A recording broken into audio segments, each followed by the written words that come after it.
4 ex-vereadores perdem direitos políticos depois de ação sobre rachadinha. Controlador de acesso flagra homem pulando muro em escola em Ariranha. Saúde programa campanha para atualização de cadernetas de vacinação. Com produção de Carla Conda e edição de Fernando Aguiar, começa agora o Jornal Conecta.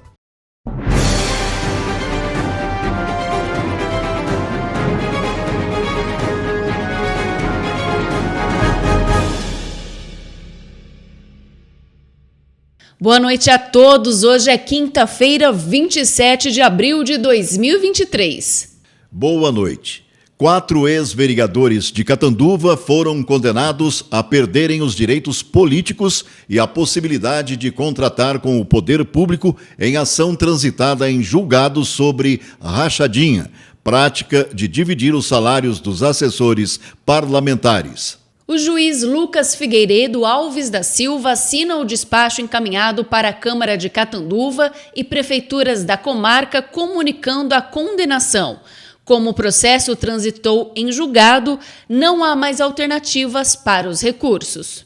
Os ex-vereadores que perderam os direitos políticos são Aristides Jacinto Bruschi, o enfermeiro Ari, Wilson Aparecido Anastácio, Wilson Paraná, Aparecido Lima, o Cido Verdureiro, e Wagner Luiz Pimpão Bersa, o Palhacinho Pimpão. A condenação também se estende a Tânia Regina Lisboa dos Santos, que era assessora parlamentar de Cido Verdureiro. O caso foi denunciado ao Ministério Público em 2015 por ex-assessores parlamentares que acusavam os vereadores de exigirem parte dos seus salários em troca do cargo comissionado.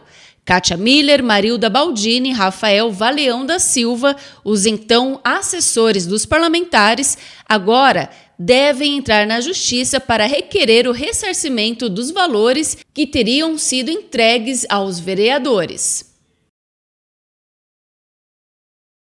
A Eco Noroeste, a empresa do grupo Eco Rodovias, assume em 1º de maio a concessão das rodovias Washington Luiz, SP-310, Brigadeiro Faria Lima, SP-326 e Carlos Tonani Nemésio Cadete, Laurentino Mascari e Dr. Mário Gentil, SP-333, nas regiões de São Carlos, Araraquara, Barretos, Catanduva e São José do Rio Preto. Nesse primeiro momento, a empresa vai operar 442 quilômetros de rodovias, mais outros 158 quilômetros serão adicionados em 2025, após o término do contrato da atual concessionária. A nova concessão prevê, em média, redução inicial de 9% nas tarifas de pedágio atualmente em vigor. Além de a concessão já prever uma diminuição inicial das tarifas de pedágio atualmente em vigor, em média uma queda de 9%. Um desconto automático de 5% será concedido a todos os veículos que utilizarem pagamento eletrônico através de tags de diversas operadoras. Eco Noroeste começará a concessão aceitando o pagamento das tarifas por meio de cartões de débito e crédito através de aproximação. Uma das mudanças estabelecidas no novo contrato de concessão é a cobrança de pedágio para motocicletas, que entra em vigor a partir da 0 hora do próximo dia 1º. O valor da tarifa para motos é 50% menor que a de carros de passeio e o pagamento do pedágio pode ser feito também com cartões por aproximação, no débito ou crédito. Neste primeiro momento, a empresa assume as rodovias administradas pela Triângulo do Sol. Em 2025, a empresa passará a administrar outros 158 quilômetros, hoje sob concessão da TEB, que inclui a rodovia Comendador Pedro Montelhoni, a rodovia da Laranja. e será realizado daqui a pouco às 19h30 o Encontro Ecumênico pela Inclusão, em iniciativa do Grupo de Mães Ter Apoio. O objetivo é fortalecer a conscientização sobre o autismo no município. A atividade compõe a agenda do Abril Azul, mês dedicado ao transtorno do espectro autista, que já teve caminhada pelas ruas centrais da cidade, encontros de educação inclusiva e audiência pública. O controlador de acesso de uma escola em Ariranha flagrou um homem pulando o muro que dá acesso à parte externa da instituição de ensino nesta quarta-feira. E por conta do ocorrido, a Diretoria de Educação de Ariranha emitiu um comunicado.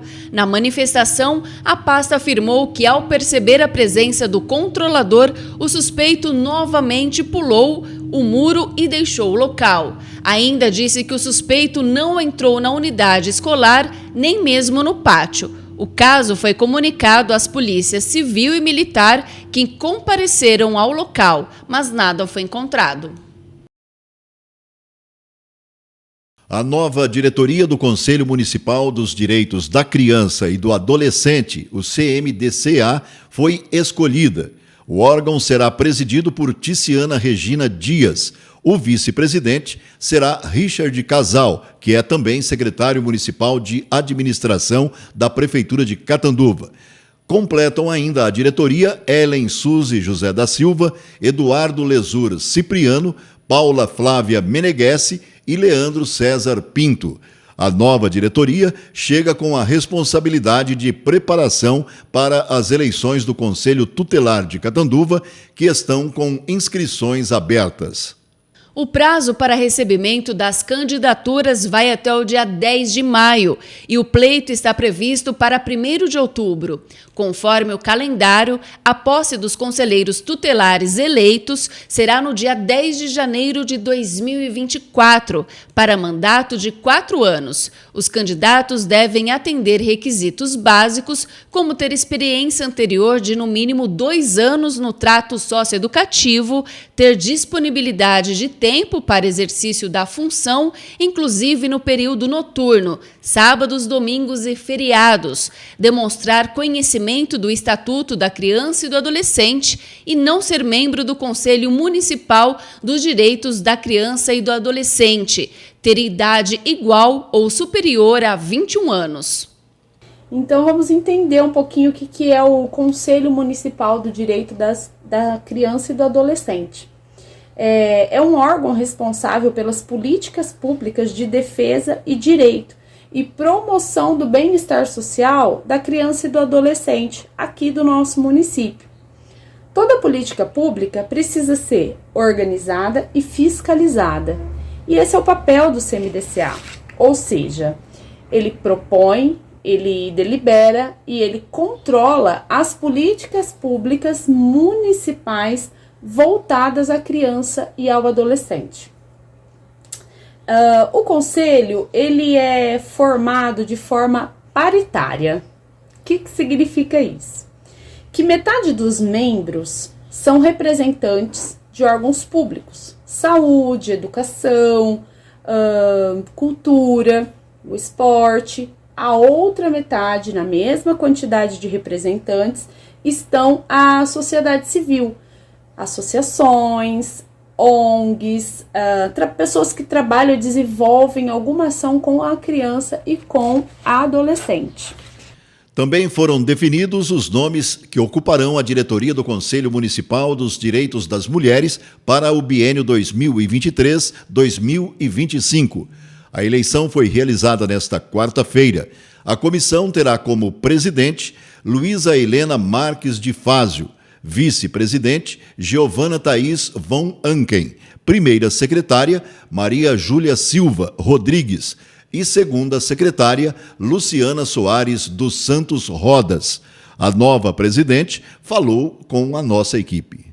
O conselho, então, é composto por quase 40 mulheres de vários segmentos da sociedade civil e do poder público, que se reúne todas as quartas-feiras do mês, a partir das 8h30 da manhã, na Casa dos Conselhos, para pensar políticas públicas para as mulheres. Nessa nova gestão, nós estamos com um conselho bastante múltiplo, com mulheres negras, brancas, de todas as raças, classes sociais, jovens, mulheres mais velhas, idosas, mulheres com filhos, sem filhos, mulheres homossexuais, mulheres trans.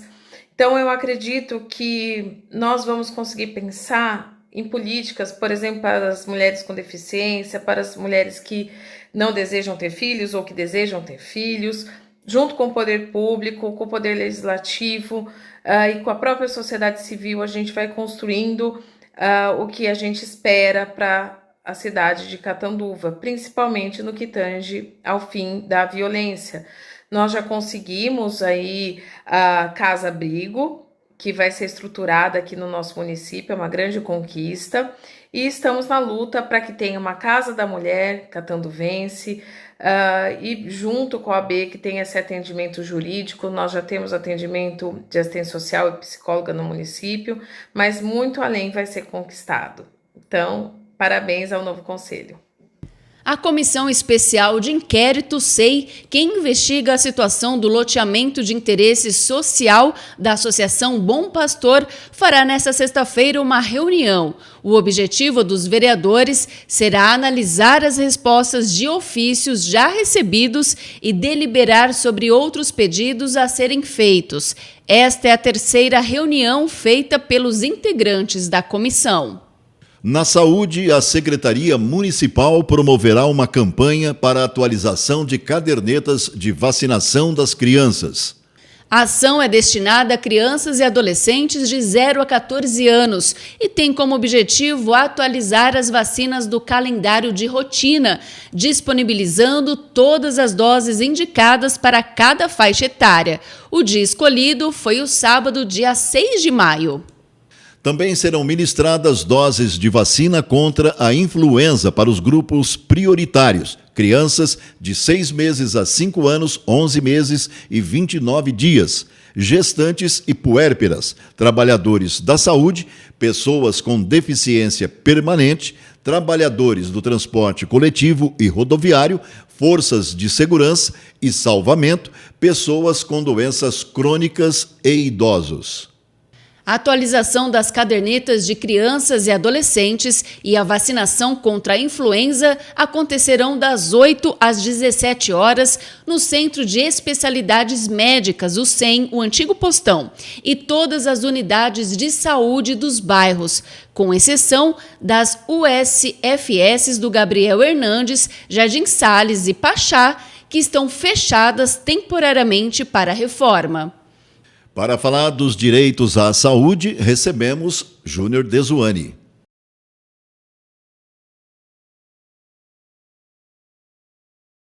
Boa noite, amigos do Conecta. Mais uma vez aqui com o nosso quadro Sua Saúde, Seu Direito.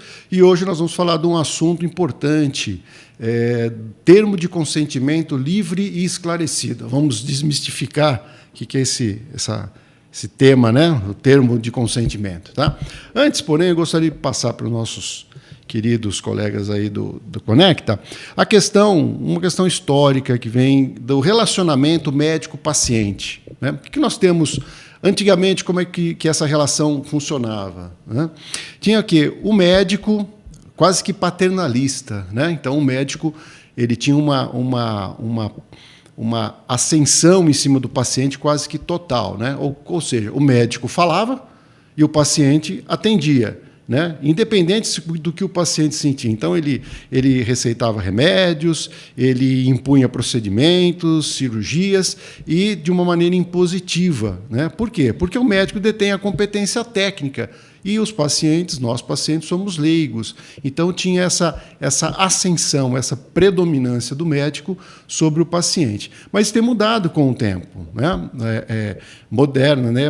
Agora, de forma mais moderna, existe o quê? Existe um relacionamento maior, uma relação mais equilibrada entre médico e paciente. Então, hoje, as decisões são mais compartilhadas. Né? O que nós chamamos hoje, que os pacientes têm, destaca-se muito a questão da autonomia da vontade.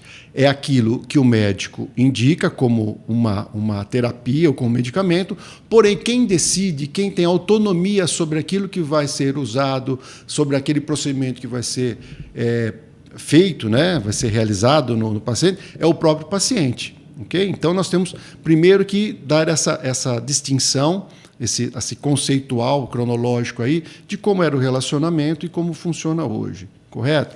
Então, dentro da questão da autonomia de vontade, a autonomia de vontade da decisão do paciente, ela só pode ser tomada uma vez que o paciente tenha as informações necessárias para a tomada de decisão. Então, nós temos aí, sempre na relação, nós estamos sempre na questão de saúde com relação jurídica, nós temos aí obrigação e dever, né? E direitos, na verdade. Então, o médico, né, tem o profissional de saúde, ampliando um pouco mais, ele tem a obrigação de dar informações ao paciente, né, informações amplas sobre isso. E há um direito do paciente em obter esse tipo de informação, porque diz respeito à sua saúde. Né?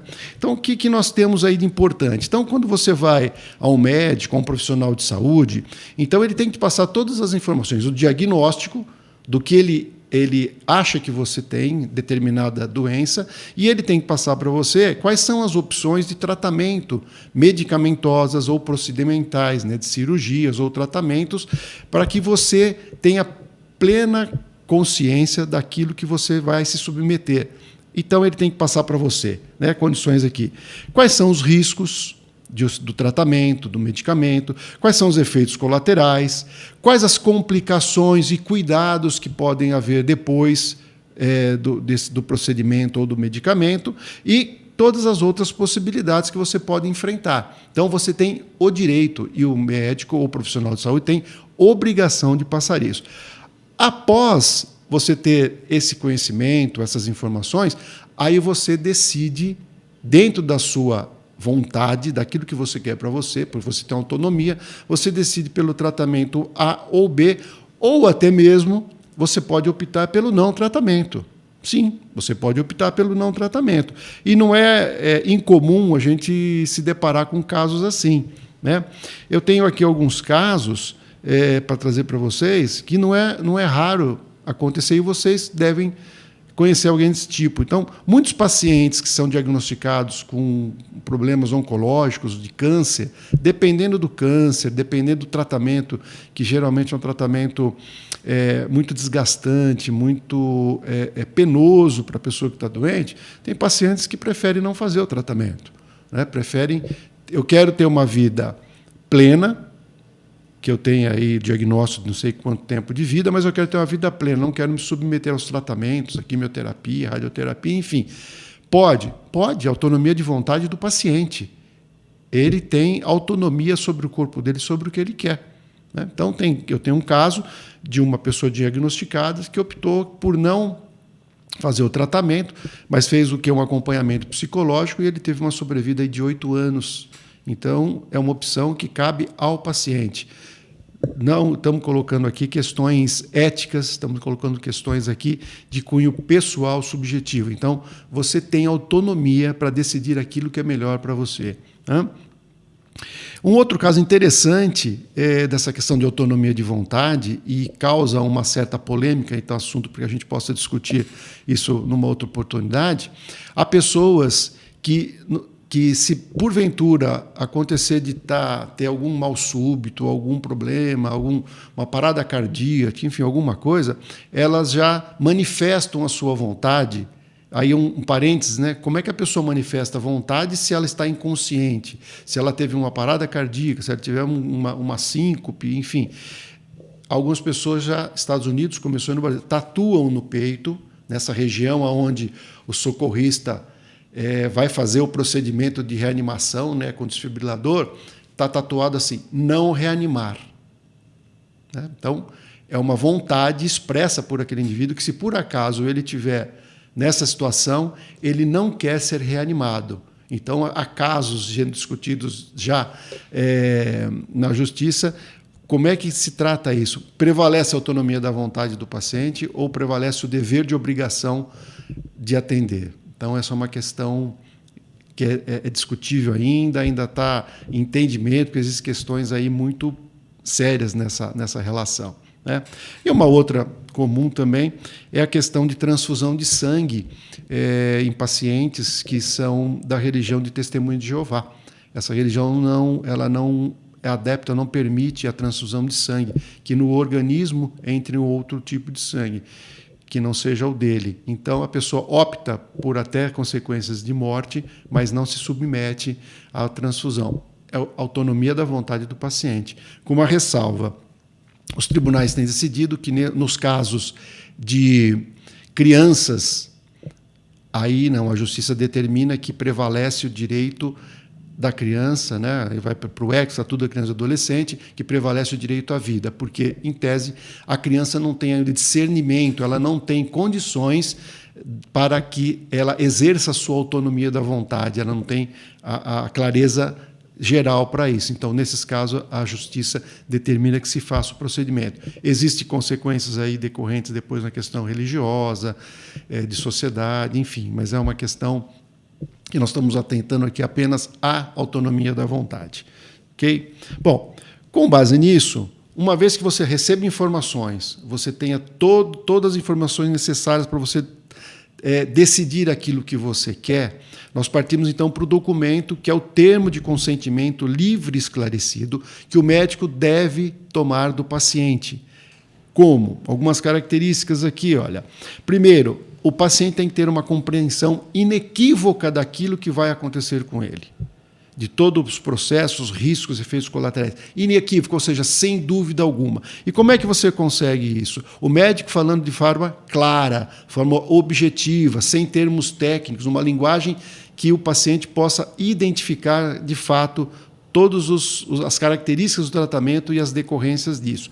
Uma vez compreendido isso, então é feito de forma escrita o termo de consentimento, né, de forma escrita e específica, não genérica. Tem um termo que é muito usado, que é o blanket consent, que não é o consentimento em branco, mas é um consentimento específico para a pessoa, porque nós somos únicos. O tratamento que serve para mim não serve para o fulano e não serve para o beltrano. Então tem que ser específico, né? Então, termo subjetivo, personalizado para você. Isso é uma atenção maior para os médicos que ele tomem esse tipo de cuidado, certo? Então, e você com o termo de consentimento, leia atentamente, não assine nenhum documento de forma abrupta. Eu sei que os momentos de doença, a gente quer logo resolver o problema, buscar uma solução, mas tenha consciência, leia o que você vai assumir, o termo de consentimento, aquilo que você está autorizando o médico a proceder com você.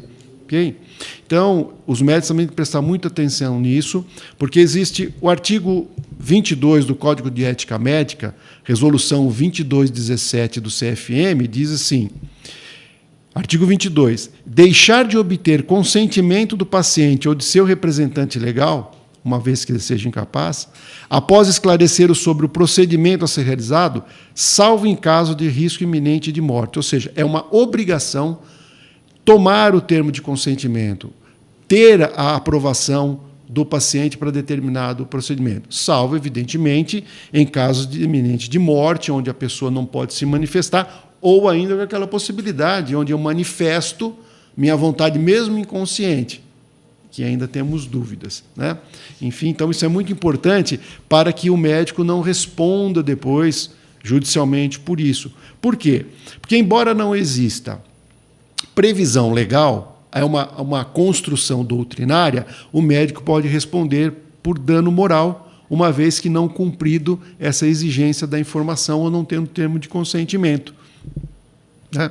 Por quê? Porque se houver algum efeito colateral, algum resultado danoso e o paciente não tinha informação disso, o médico responde por defeito de informação ou ausência de informação do procedimento. Temos um caso muito emblemático no Brasil, Tribunal de Justiça de Santa Catarina, onde determinado procedimento havia o risco de um resultado danoso da ordem de 0,03% dos casos dentro daquele procedimento. E aconteceu. Teve um paciente que teve essa consequência dentro desse 0,03%.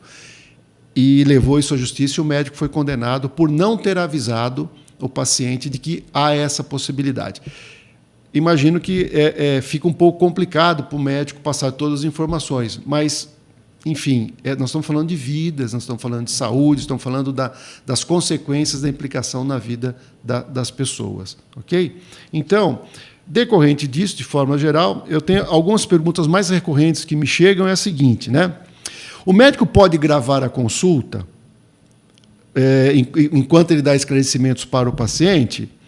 Pode, desde que haja autorização expressa, concordância do paciente para que ele grave, ou em áudio ou em vídeo, a consulta, lógico, respeitando sempre a dignidade e a privacidade do paciente, mas se o paciente autorizar, ele pode gravar a consulta e os esclarecimentos, é possível. E também o inverso também é verdadeiro, tá? Se você, como paciente, quiser gravar a consulta do médico, você pode também, mas você não precisa de autorização do médico, apenas você informa: doutor, estou gravando a nossa consulta, e pode colocar ali, tá? Porém, é uma relação de confiança médico-paciente, né? Então, se você começar uma relação dessa maneira, já pedindo para gravar com desconfiança, enfim, mas é um direito seu, não tenha dúvida, tá? Outra pergunta é se o médico pode solicitar a presença de testemunhas durante a consulta. Pode, desde que, novamente, o paciente tenha a concordância, ok? Que também é uma coisa um pouquinho complicada, seria uma terceira pessoa. Estar numa consulta que sirva de testemunha, porque geralmente entra um parente do paciente, né, que participa disso tudo, da consulta, das informações. Então, é possível? Sim, tudo desde que o paciente seja informado e autorizado. Ok, meus amigos? Então, hoje era isso que eu tinha que trazer para vocês. Termo de consentimento livre e esclarecido é um direito seu e uma obrigação do profissional de saúde. Ok? Dúvidas, por favor, Facebook Júnior Dezuani ou Instagram Júnior Dezuani ou direto aqui no programa Conecta. Boa noite e um abraço, até a próxima. O Jornal Conecta termina aqui. Tenham todos uma ótima noite. Uma boa noite e até amanhã.